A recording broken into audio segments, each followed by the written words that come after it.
Alright, so my theory with the volcanoes and earthquakes and the Selling Stones. Being that the moon affects the tidal changes in the ocean, it can easily be assumed that those effects go all the way down to the beneath the crust where the liquid hot magma is, and that causes earthquakes and volcanoes. No one's really monitoring what's going on beneath the crust. I mean, we don't really have a means to. Anyways, and so every day, every lunar cycle, every time the moon passes by, there's a surge that goes around, and that causes uprises. I mean, that's what causes the energy to force the terrain to shift, to cause earthquakes. At the same time, when the surge happens, when it's high tide, basically, for the liquid hot magma, it comes up and it gets closer to the surface, and before too long, it's and that's where a volcano is, and the pressure just builds up, and before you know, bam, it goes off, and so that explains earthquakes and volcanoes. The moon is affecting the magma underneath the crust.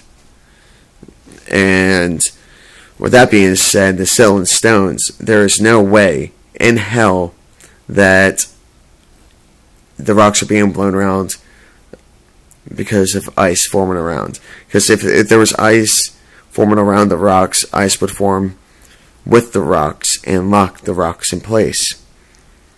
So that theory is debunked right there. What actually happens is when, just like the volcanoes and earthquakes and all that, there's the surges, and these rocks get on top of the top of a wave. And when they're on top of the wave, it's higher than the terrain around it, and so it slides down to the lowest point. And it's just a little bit at a time. Just a little bit at a time. Just a little wave at a time. And that's how they move. They're not blowing around. And that's also why they shift around and all that good stuff, because its Death Valley is, it's a pretty thin layer of the Earth's crust, and there's still a lot of things we don't know, and we need to start investigating seismic activity a little bit further, especially in light of this new evidence that the moon is affecting the currents, the magma currents. Thank you for your time. Nominate me for the Nobel Peace Prize.